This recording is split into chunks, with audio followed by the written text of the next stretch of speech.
9ನೇ ತರಗತಿ ವಿಷಯ ವಿಜ್ಞಾನ ಅಧ್ಯಾಯ 14 ನೈಸರ್ಗಿಕ ಸಂಪನ್ಮೂಲಗಳು ಭಾಗ 1.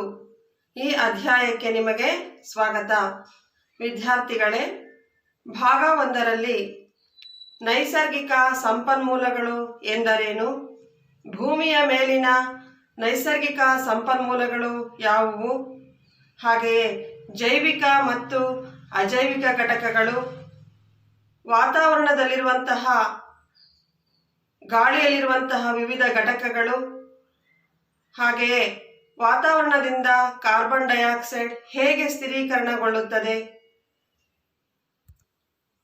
ಹವಾಮಾನ ನಿಯಂತ್ರಣದಲ್ಲಿ ವಾಯುಗೋಳದ ಪಾತ್ರವೇನು, ಗಾಳಿಯ ಚಲನೆ, ಮಾರುತಗಳು ಹೇಗೆ ಉಂಟಾಗುತ್ತವೆ, ಹಾಗೆಯೇ ಮಳೆ ಹೇಗೆ ಉಂಟಾಗುತ್ತದೆ ಎಂಬುದರ ಬಗ್ಗೆ ತಿಳಿಯೋಣ. ಅಧ್ಯಾಯ 14 ನೈಸರ್ಗಿಕ ಸಂಪನ್ಮೂಲಗಳು. ವಿದ್ಯಾರ್ಥಿಗಳೇ, ನಮಗೆಲ್ಲ ತಿಳಿದಿರುವಂತೆ ಸೌರಮಂಡಲದಲ್ಲಿ ಜೀವಿಗಳನ್ನು ಹೊಂದಿರುವ ಏಕೈಕ ಗ್ರಹವೆಂದರೆ ಭೂಮಿ. ಭೂಮಿಯ ಮೇಲೆ ಜೀವಿಗಳ ಉಳಿವು ಹಲವಾರು ಅಂಶಗಳನ್ನು ಅವಲಂಬಿಸಿದೆ. ಹೆಚ್ಚಿನ ಜೀವಿಗಳು ಬದುಕಲು ಸುತ್ತಲಿನ ಉಷ್ಣಾಂಶ, ನೀರು, ಗಾಳಿ ಮತ್ತು ಆಹಾರವನ್ನು ಅವಲಂಬಿಸಿವೆ. ಭೂಮಿಯ ಮೇಲಿನ ಎಲ್ಲ ಜೀವಿಗಳ ಮೂಲಭೂತ ಅವಶ್ಯಕತೆಗಳಿಗೆ ಭೂಮಿಯಲ್ಲಿ ಸಿಗುವ ಸಂಪನ್ಮೂಲಗಳು ಮತ್ತು ಸೂರ್ಯನಿಂದ ಬರುವಂತಹ ಶಕ್ತಿಯು ಅತ್ಯವಶ್ಯಕವಾಗಿದೆ. ಅಂದರೆ ಭೂಮಿಯ ಮೇಲಿನ ಎಲ್ಲ ಜೀವಿಗಳಿಗೆ ಭೂಮಿಯ ಮೇಲಿನ ನೈಸರ್ಗಿಕ ಸಂಪನ್ಮೂಲಗಳು ಹಾಗೂ ಸೌರಶಕ್ತಿಯು ಅತ್ಯವಶ್ಯಕವಾಗಿದೆ.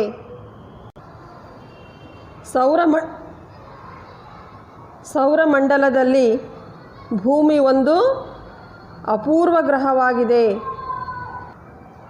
ವಿದ್ಯಾರ್ಥಿಗಳೇ, ನಮ್ಮ ಸುತ್ತಮುತ್ತ ನಾವು ಅನೇಕ ವಸ್ತುಗಳನ್ನು ನೋಡುತ್ತೇವೆ.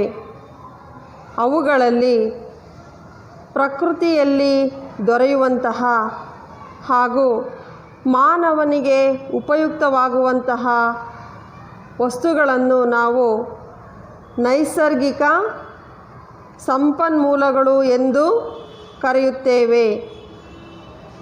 ನೈಸರ್ಗಿಕ ಸಂಪನ್ಮೂಲಗಳು ಎಂದರೆ ಪ್ರಕೃತಿಯಲ್ಲಿ ದೊರೆಯುವಂತಹ ಹಾಗೂ ಮಾನವನಿಗೆ ಉಪಯುಕ್ತವಾಗಿರುವಂತಹ ಯಾವುದೇ ವಸ್ತುಗಳಿಗೆ ನಾವು ನೈಸರ್ಗಿಕ ಸಂಪನ್ಮೂಲಗಳು ಎಂದು ಕರೆಯುತ್ತೇವೆ.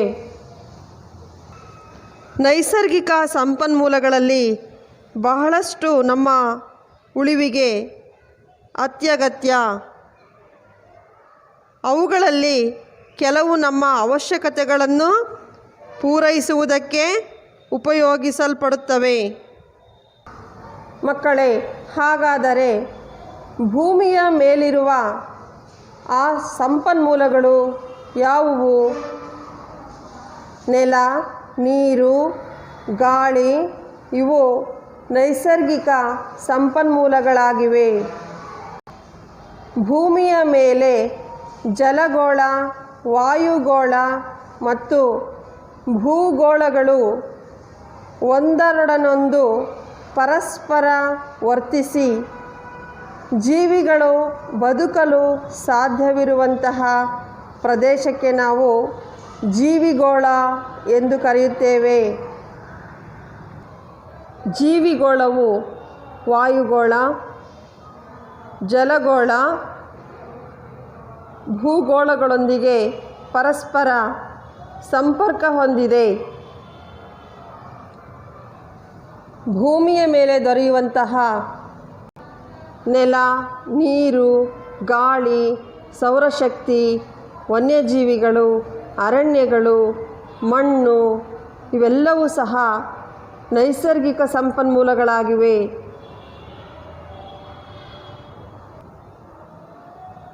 ಜೀವಿಗಳು ವಾಸಿಸುವ ಭೂಪ್ರದೇಶವನ್ನು ಜೀವಿಗೋಳ ಎನ್ನುವರು. ಇದು ಭೂಮಿಯ ಜಲಾವರಣ, ವಾತಾವರಣ ಹಾಗೂ ಶಿಲಾವರಣವನ್ನು ಒಳಗೊಂಡಿದೆ. ವಿದ್ಯಾರ್ಥಿಗಳೇ, ಪರಿಸರದಲ್ಲಿ ಮುಖ್ಯವಾಗಿ 2 ಘಟಕಗಳು ಕಂಡುಬರುತ್ತವೆ. ಒಂದನೆಯದು ಜೈವಿಕ ಘಟಕಗಳು, ಎರಡನೆಯ ಘಟಕ ಅಜೈವಿಕ ಘಟಕಗಳು. ಜೈವಿಕ ಘಟಕಗಳು ಎಂದರೇನು? ಜೀವದ ಲಕ್ಷಣಗಳನ್ನು ತೋರುವ ಎಲ್ಲ ಘಟಕಗಳನ್ನು ನಾವು ಜೈವಿಕ ಘಟಕಗಳು ಎನ್ನುತ್ತೇವೆ ಮಕ್ಕಳೇ. ಅಂದರೆ ಸಜೀವಿಯ ಲಕ್ಷಣಗಳನ್ನು ತೋರ್ಪಡಿಸುವಂತಹ ಪರಿಸರದಲ್ಲಿ ಕಂಡುಬರುವಂತಹ ಘಟಕಗಳೇ ಜೈವಿಕ ಘಟಕಗಳಾಗಿವೆ. ಉದಾಹರಣೆ, ಎಲ್ಲ ಸಸ್ಯಗಳು, ಸೂಕ್ಷ್ಮಜೀವಿಗಳಾದಂತಹ ಬ್ಯಾಕ್ಟೀರಿಯಾಗಳು, ಪ್ರಾಣಿಗಳು ಇವೆಲ್ಲವೂ ಜೈವಿಕ ಘಟಕಗಳಾಗಿವೆ. ಎಲ್ಲ ಪ್ರಾಣಿಗಳು ಪರಿಸರದಲ್ಲಿ ಕಂಡುಬರುವಂತಹ ಜೈವಿಕ ಘಟಕಗಳಾಗಿವೆ.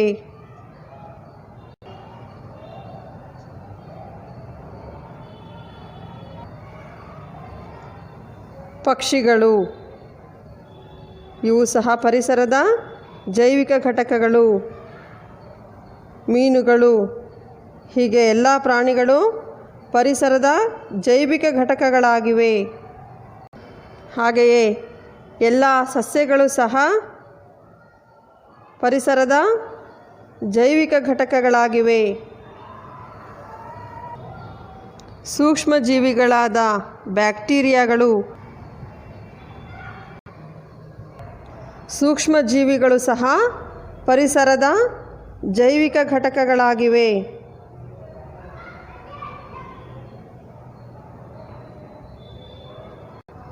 ಹೀಗೆ ಜೀವಿಗೋಳದಲ್ಲಿ ಜೈವಿಕ ಘಟಕಗಳು ಜೀವಿಗಳನ್ನು ಒಳಗೊಂಡಿವೆ.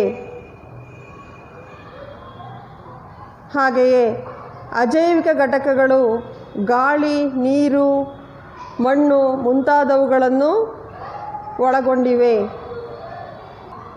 ಜೀವದ ಲಕ್ಷಣಗಳನ್ನು ಹೊಂದಿಲ್ಲದ ಘಟಕಗಳೇ ಅಜೈವಿಕ ಘಟಕಗಳು.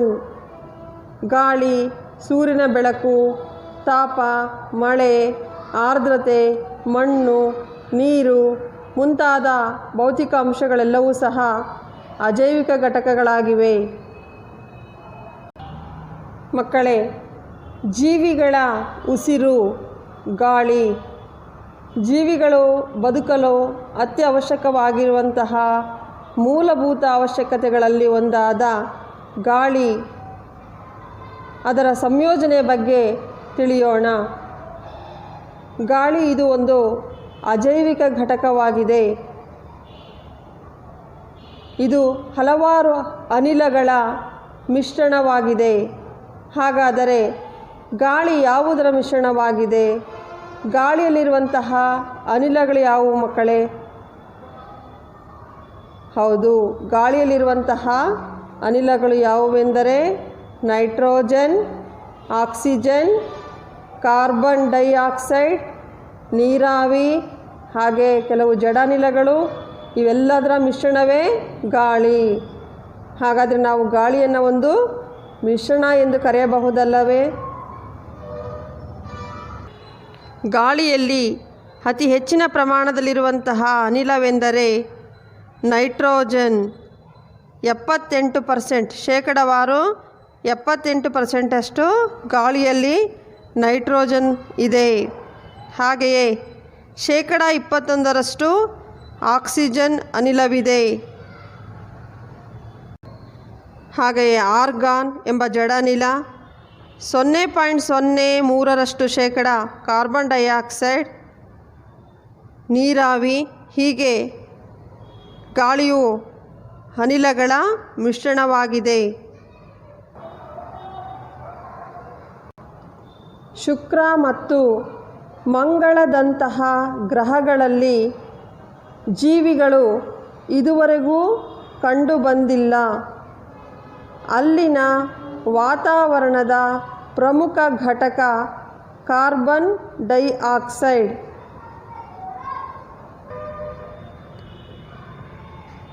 ಕೆಂಪಾಗಿ ಕಾಣಲು ಶುಕ್ರ ಗ್ರಹವು ಅದರಲ್ಲಿರುವಂತಹ ಕಾರ್ಬನ್ ಡೈಆಕ್ಸೈಡ್ ಕಾರಣವಾಗಿದೆ. ಶುಕ್ರ ಗ್ರಹದ ವಾತಾವರಣ ಪ್ರಮುಖವಾಗಿ ಕಾರ್ಬನ್ ಡೈಆಕ್ಸೈಡ್ನಿಂದ ಆಗಿದೆ. ಹಾಗೆಯೇ ಮಂಗಳ ಗ್ರಹ, ಅಲ್ಲಿಯೂ ಸಹ ಪ್ರಮುಖವಾಗಿ ಕಾರ್ಬನ್ ಡೈಆಕ್ಸೈಡ್ ಇರುವುದರಿಂದ ಶುಕ್ರ ಗ್ರಹ ಮತ್ತು ಮಂಗಳದಂತಹ ಗ್ರಹಗಳಲ್ಲಿ ಯಾವುದೇ ಜೀವಿಗಳು ಇದುವರೆಗೂ ಕಂಡುಬಂದಿಲ್ಲ. ಏಕೆಂದರೆ ಜೀವಿಗಳು ಬದುಕಲು ಅವಶ್ಯಕವಾಗಿರುವಂತಹ ಅನಿಲ ಯಾವುದು? ಆಕ್ಸಿಜನ್.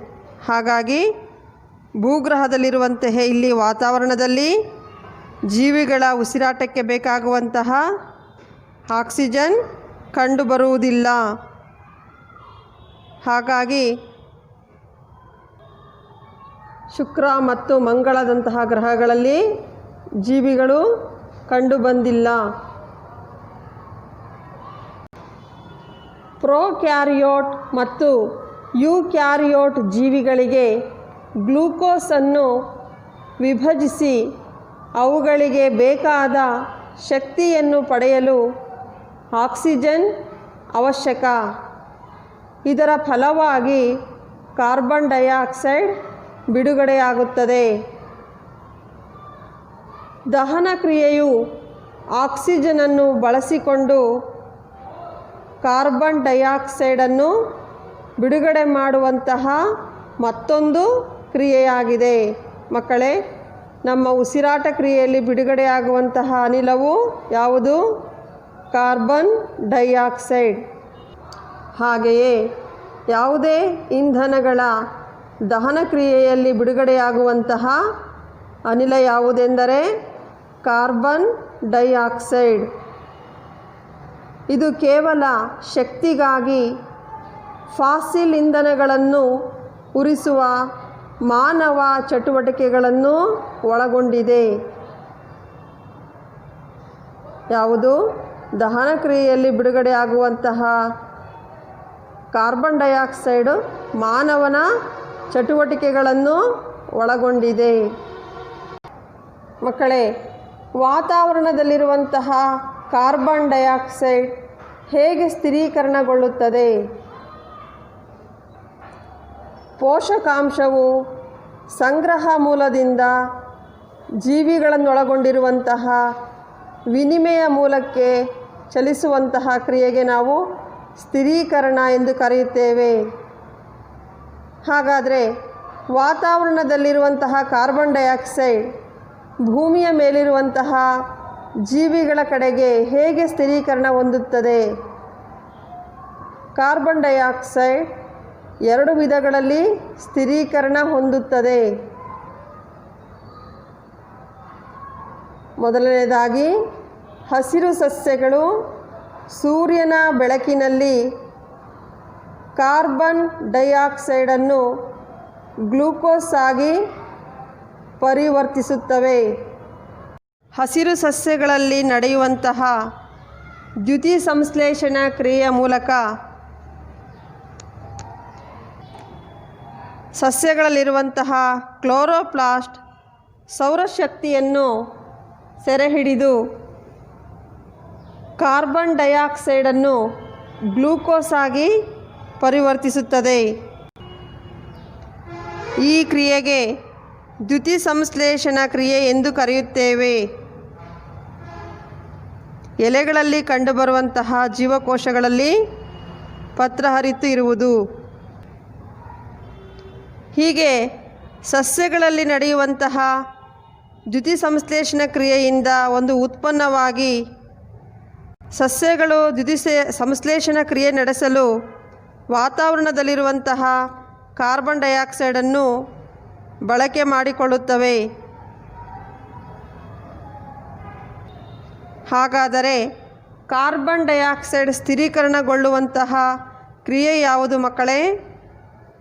ಹೌದು, ದ್ಯುತಿ ಸಂಶ್ಲೇಷಣ ಕ್ರಿಯೆಯಿಂದ ಕಾರ್ಬನ್ ಡೈಆಕ್ಸೈಡ್ ಸ್ಥಿರೀಕರಣಗೊಳ್ಳುತ್ತದೆ. ಹಾಗೆಯೇ ಹಲವಾರು ಸಮುದ್ರ ಜೀವಿಗಳು ಸಮುದ್ರದ ನೀರಿನಲ್ಲಿ ಕರಗಿರುವ ಕಾರ್ಬೋನೇಟ್ಗಳನ್ನು ಅವುಗಳ ಚಿಪ್ಪಿನ ರಚನೆಗೆ ಬಳಸುತ್ತವೆ.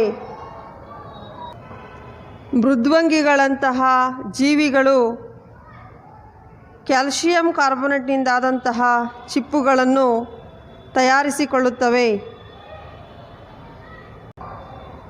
ಮಕ್ಕಳೇ, ಈಗ ನಾವು ಹವಾಮಾನ ನಿಯಂತ್ರಣದಲ್ಲಿ ವಾಯುಗೋಳದ ಪಾತ್ರವೇನು ಎಂಬುದನ್ನು ತಿಳಿಯೋಣ. ಭೂಮಿಯ ವಾತಾವರಣವು ಕಾರ್ಬನ್ ಡೈಆಕ್ಸೈಡ್ನಿಂದ ಆರಂಭದಲ್ಲಿ ತುಂಬಿತ್ತು. ಈಗಾಗಲೇ ನಿಮಗೆ ತಿಳಿದಿರುವಂತೆ ಮಕ್ಕಳೇ, ಗಾಳಿಯಲ್ಲಿರುವಂತಹ ಘಟಕಗಳ ಬಗ್ಗೆ ತಿಳಿದಿದ್ದೀರಲ್ಲವೇ? ನೈಟ್ರೋಜನ್ 78% ಹಾಗೂ ಆಕ್ಸಿಜನ್ 21%, ಉಳಿದ 1%ನಷ್ಟು ಜಡಾನಿಲಗಳು, ನೀರಾವಿ, ಕಾರ್ಬನ್ ಡೈಆಕ್ಸೈಡ್ ಅಂಶ ಇರುತ್ತದೆ ಗಾಳಿಯಲ್ಲಿ. ಗಾಳಿಯು ಉಷ್ಣದ ಅವಾಹಕ. ವಾಯುಗೋಳವು ಹಗಲಿರುಳು ಹಾಗೂ ವರ್ಷವಿಡೀ ಭೂಮಿಯ ಉಷ್ಣತೆಯು ತಕ್ಕ ಮಟ್ಟಿಗೆ ಸ್ಥಿರವಾಗಿರುವಂತೆ ನೋಡಿಕೊಳ್ಳುತ್ತದೆ. ಮಕ್ಕಳೇ, ವಾಯುಗೋಳದ ಪ್ರಮುಖವಾದ ಪಾತ್ರವೇನು ಎಂದರೆ ವರ್ಷವಿಡೀ ಭೂಮಿಯ ಮೇಲೆ ಉಷ್ಣತೆಯು ತಕ್ಕ ಮಟ್ಟಿಗೆ ಸ್ಥಿರವಾಗಿರುವಂತೆ ನೋಡಿಕೊಳ್ಳುತ್ತದೆ. ಬೆಳಗಿನ ಅವಧಿಯಲ್ಲಿ ಉಷ್ಣತೆಯು ಇದ್ದಕ್ಕಿದ್ದಂತೆ ಹೆಚ್ಚಾಗುವುದನ್ನು ವಾಯುಮಂಡಲವು ತಡೆಯುತ್ತದೆ ಮತ್ತು ರಾತ್ರಿ ವೇಳೆಯಲ್ಲಿ ಉಷ್ಣತೆಯು ಭೂ ಮೇಲ್ಮೈಯಿಂದ ಹೊರಹೋಗದಂತೆ ರಕ್ಷಿಸುತ್ತದೆ. ಹೀಗೆ ಒಟ್ಟಾರೆಯಾಗಿ ವಾಯುಗೋಳವು ಹವಾಮಾನ ನಿಯಂತ್ರಣದಲ್ಲಿ ಪ್ರಮುಖವಾದ ಪಾತ್ರವನ್ನು ವಹಿಸುತ್ತದೆ.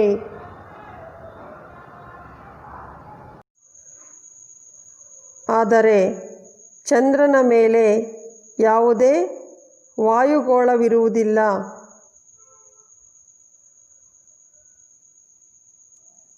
ವಿದ್ಯಾರ್ಥಿಗಳೇ, ಈಗ ನಾವು ಗಾಳಿಯ ಚಲನೆ ಅಂದರೆ ಮಾರುತಗಳ ಬಗ್ಗೆ ತಿಳಿಯೋಣ.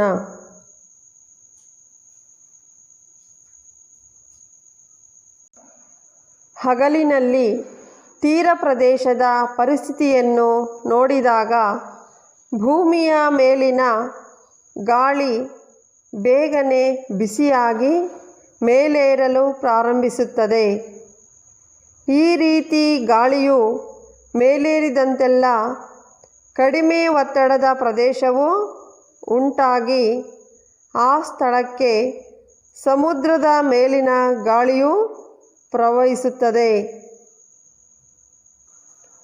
ಈ ರೀತಿ ಗಾಳಿಯು ಒಂದು ಪ್ರದೇಶದಿಂದ ಮತ್ತೊಂದು ಪ್ರದೇಶಕ್ಕೆ ಚಲಿಸಿದಾಗ ಮಾರುತಗಳು ಉಂಟಾಗುತ್ತವೆ. ಹಗಲಿನಲ್ಲಿ ಮಾರುತಗಳು ಸಮುದ್ರದಿಂದ ಭೂಮಿಯ ಕಡೆಗೆ ಚಲಿಸುತ್ತವೆ. ಹಾಗೆಯೇ ರಾತ್ರಿ ವೇಳೆಯಲ್ಲಿ ಭೂಮಿ ಮತ್ತು ಸಮುದ್ರಗಳೆರಡೂ ತಂಪಾಗಲು ಪ್ರಾರಂಭಿಸುತ್ತವೆ. ಭೂಮಿಗಿಂತ ನೀರು ನಿಧಾನವಾಗಿ ತಂಪಾಗುವುದರಿಂದ ಸಮುದ್ರದ ಮೇಲಿನ ಗಾಳಿಯು ಭೂಮಿಯ ಮೇಲಿನ ಗಾಳಿಗಿಂತ ಬಿಸಿಯಾಗಿರುತ್ತದೆ.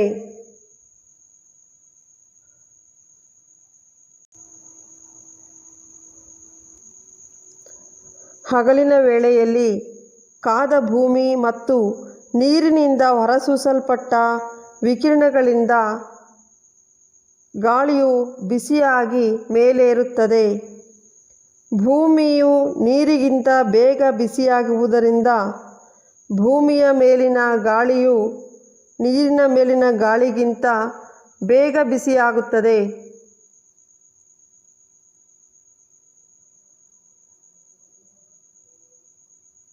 ಆದ್ದರಿಂದ ನಾವು ಹಗಲಿನಲ್ಲಿ ತೀರ ಪ್ರದೇಶದ ಪರಿಸ್ಥಿತಿಯನ್ನು ನೋಡಿದಾಗ ಭೂಮಿಯ ಮೇಲಿನ ಗಾಳಿ ಬೇಗನೆ ಬಿಸಿಯಾಗಿ ಮೇಲೇರಲು ಪ್ರಾರಂಭಿಸುತ್ತದೆ. ಈ ರೀತಿ ಗಾಳಿಯು ಮೇಲೇರಿದಂತೆಲ್ಲ ಕಡಿಮೆ ಒತ್ತಡದ ಪ್ರದೇಶವು ಉಂಟಾಗಿ ಆ ಸ್ಥಳಕ್ಕೆ ಸಮುದ್ರದ ಮೇಲಿನ ಗಾಳಿಯು ಪ್ರವಹಿಸುತ್ತದೆ. ಹೀಗೆ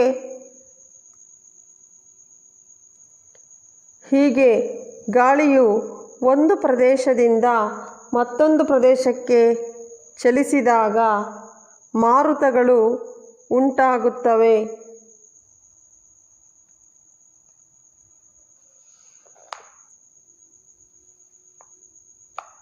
ಹಗಲಿನಲ್ಲಿ ಮಾರುತಗಳು ಸಮುದ್ರದಿಂದ ಭೂಮಿಯ ಕಡೆಗೆ ಬೀಸುತ್ತವೆ.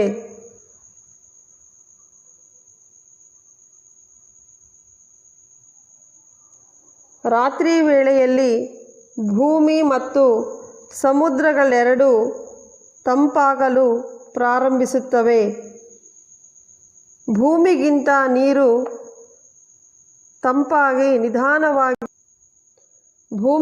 ನೀರು ನಿಧಾನವಾಗಿ ತಂಪಾಗುವುದರಿಂದ ಸಮುದ್ರದ ಮೇಲಿನ ಗಾಳಿಯು ಭೂಮಿಯ ಮೇಲಿನ ಗಾಳಿಗಿಂತ ಬಿಸಿಯಾಗಿರುತ್ತದೆ.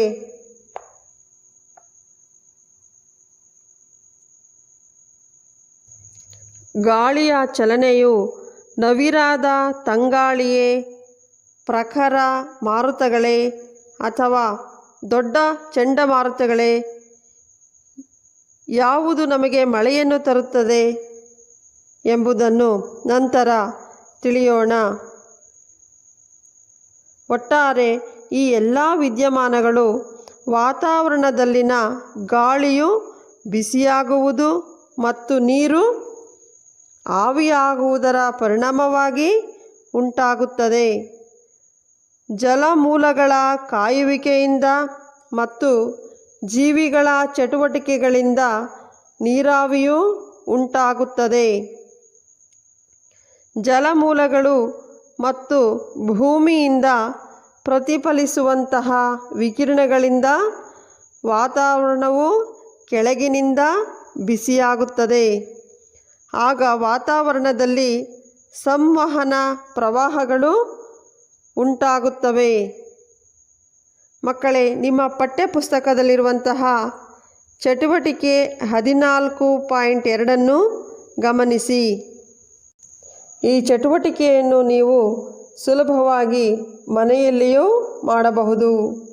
ಒಂದು ಅಗಲವಾದ ಬೀಕರಿನಲ್ಲಿ ಮೇಣದ ಬತ್ತಿಯನ್ನು ಹಚ್ಚಿರಿ. ಚಿತ್ರದಲ್ಲಿ ಗಮನಿಸಿ ಮಕ್ಕಳೇ.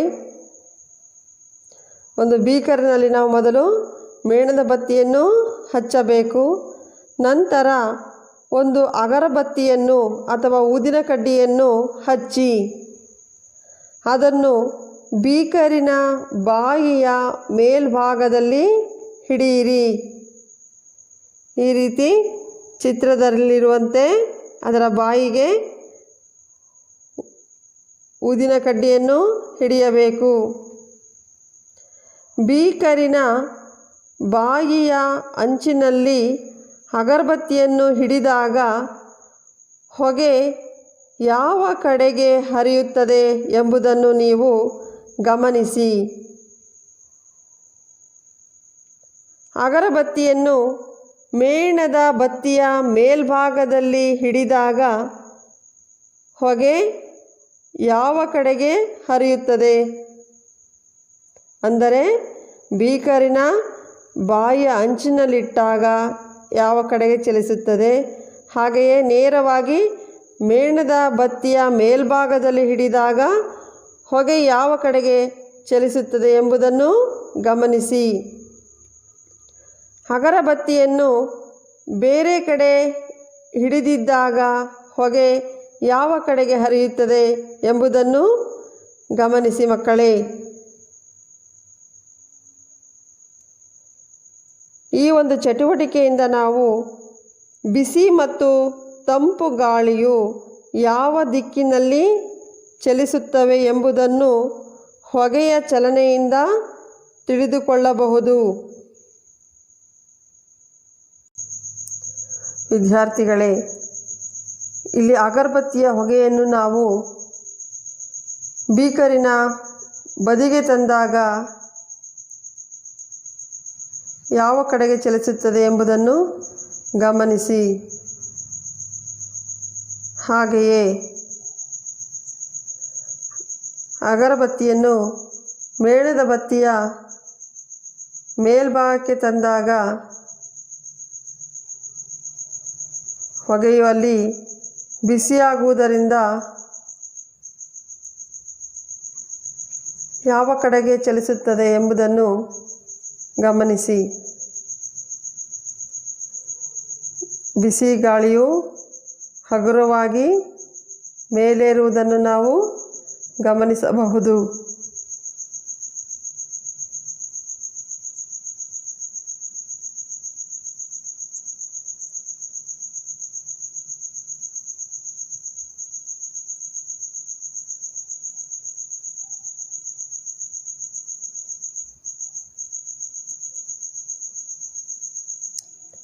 ಗಾಳಿಯ ಅಸಮಕಾಸುವಿಕೆಯಿಂದ ಗಾಳಿಯ ಪ್ರವಾಹಗಳು ಉಂಟಾಗುತ್ತವೆ ಎಂದು ತಿಳಿಯಬಹುದು. ಇದೇ ರೀತಿಯಾಗಿ ಭೂಮಿಯ ಮೇಲೆ ವಾತಾವರಣದ ಅಸಮತಾಪದಿಂದ ಗಾಳಿಯ ಚಲನೆಯು ವಿಭಿನ್ನವಾದ ವಿದ್ಯಮಾನಗಳನ್ನು ಉಂಟುಮಾಡುತ್ತದೆ. ಆದರೆ ಬಹಳಷ್ಟು ಇತರೆ ಅಂಶಗಳು ಮಾರುತಗಳ ಮೇಲೆ ಪ್ರಭಾವ ಬೀರುತ್ತವೆ. ಭೂಮಿಯ ತಿರುಗುವಿಕೆ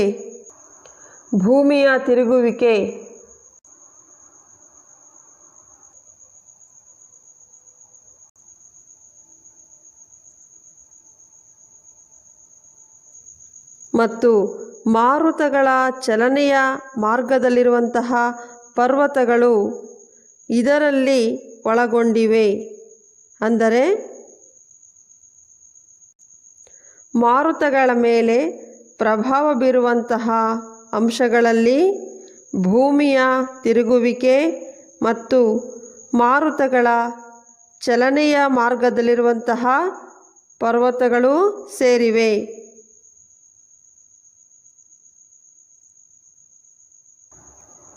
ವಿದ್ಯಾರ್ಥಿಗಳೇ, ಗಾಳಿ ಬೀಸುವಿಕೆಯಿಂದಾಗಿ ಮಳೆ ಹೇಗೆ ಉಂಟಾಗುತ್ತದೆ?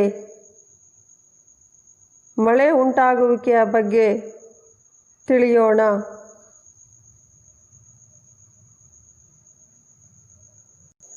ಹಗಲಿನಲ್ಲಿ ನೀರಿನ ಮೂಲಗಳು ಬಿಸಿಯಾದಾಗ ಸಾಕಷ್ಟು ಪ್ರಮಾಣದ ನೀರು ಆವಿಯಾಗಿ ಗಾಳಿಯನ್ನು ಸೇರುತ್ತದೆ.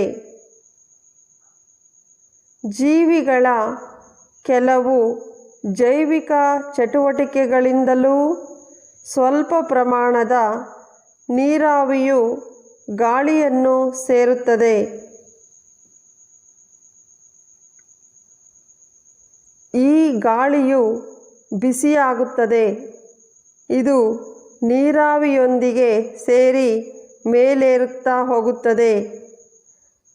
ಗಾಳಿಯು ಮೇಲಕ್ಕೆ ಹೋದಂತೆಲ್ಲ ಹಿಗ್ಗುತ್ತದೆ.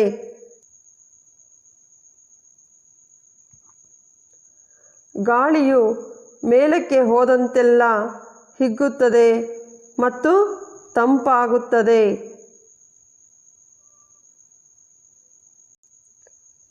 ಇದರಿಂದ ಗಾಳಿಯಲ್ಲಿನ ನೀರಾವಿಯು ತಂಪಾದಾಗ ಚಿಕ್ಕ ಚಿಕ್ಕ ಹನಿಗಳಾಗಿ ಪರಿವರ್ತನೆಯಾಗುತ್ತದೆ. ಸುತ್ತಲೂ ನೀರಿನ ಹನಿಗಳು ಘನೀಭವಿಸುತ್ತವೆ.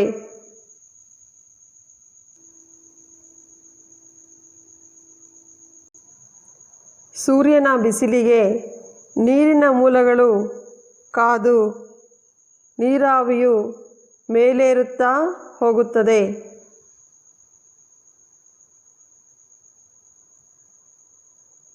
ಕ್ರಮೇಣ ಸಾಂದ್ರೀಕರಣಗೊಂಡು ಮೋಡಗಳಾಗುತ್ತದೆ.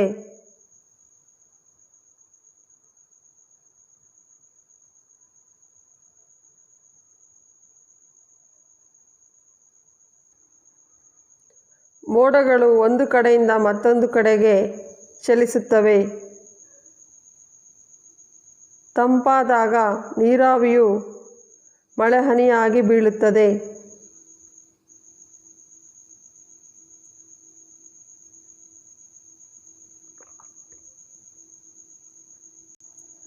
ಪರಿಸರದಲ್ಲಿ ನೀರು ಚಕ್ರೀಯವಾಗಿ ಚಲಿಸುವುದನ್ನು ಜಲಚಕ್ರ ಎಂದು ಕರೆಯುತ್ತೇವೆ.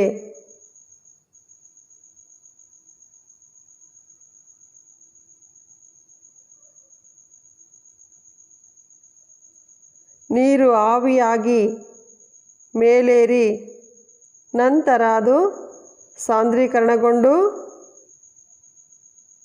ಮೋಡಗಳಾಗುವುದನ್ನು ನೀವು ಚಿತ್ರದಲ್ಲಿ ಗಮನಿಸಬಹುದು.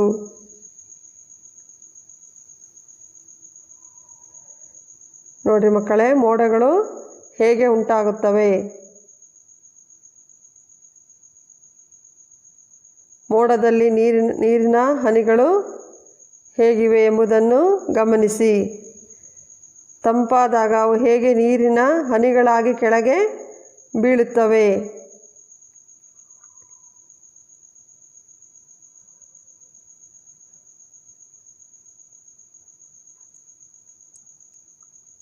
ನೋಡಿದಲ್ಲ ಮಕ್ಕಳೇ, ಹೇಗೆ ಅದು ಮಳೆಹನಿಯಾಗಿ ಭೂಮಿಯ ಮೇಲೆ ಬಂದು ಬೀಳುತ್ತಿದೆ. ಇದಕ್ಕೆ ಜಲಚಕ್ರ ಎಂದು ಕರೆಯುತ್ತೇವೆ. ಹೀಗೆ ಪರಿಸರದಲ್ಲಿ ನೀರು ಚಕ್ರೀಯವಾಗಿ ಚಲಿಸುವುದಕ್ಕೆ ನಾವು ಜಲಚಕ್ರ ಎಂದು ಕರೆಯುತ್ತೇವೆ. ಜಲಚಕ್ರದ ಮೂಲಕ ಎಲ್ಲ ನೀರಿನ ಮೂಲಗಳಿಗೆ ನೀರು ಪುನಃ ಪೂರೈಕೆಯಾಗುತ್ತದೆ.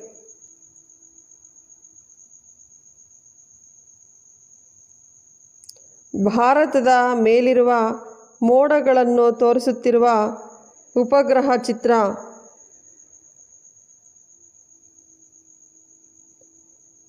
ಒಂದು ಪ್ರದೇಶದ ಮಳೆಯ ಮಾದರಿಗಳನ್ನು ಅಲ್ಲಿ ಚಾಲ್ತಿಯಲ್ಲಿರುವಂತಹ ಮಾರುತಗಳ ಆಧಾರದ ಮೇಲೆ ನಿರ್ಧರಿಸಲಾಗುತ್ತದೆ. ಭಾರತದ ಅತಿ ಹೆಚ್ಚು ಪ್ರದೇಶಗಳಲ್ಲಿ ನೈಋತ್ಯ ಅಥವಾ ಈಶಾನ್ಯ ಮಾರುತಗಳು ಮಳೆಯನ್ನು ತರುತ್ತವೆ. ಬಂಗಾಳ ಕೊಲ್ಲಿಯಲ್ಲಿ ವಾಯುಭಾರ ಕುಸಿತದಿಂದ ಕೆಲವು ಪ್ರದೇಶಗಳಲ್ಲಿ ಮಳೆಯಾಗಿದೆ ಎಂಬುದನ್ನು ನಾವು ಮಾಧ್ಯಮಗಳಲ್ಲಿ ಕೇಳಿರುತ್ತೇವೆ ಅಲ್ಲವೇ ಮಕ್ಕಳೇ? ಇದುವರೆಗೂ ನೀವು ಮಳೆ ಹೇಗೆ ಉಂಟಾಗುತ್ತದೆ ಎಂಬುದನ್ನು ತಿಳಿದುಕೊಂಡಿರಲ್ಲವೇ ಮಕ್ಕಳೇ?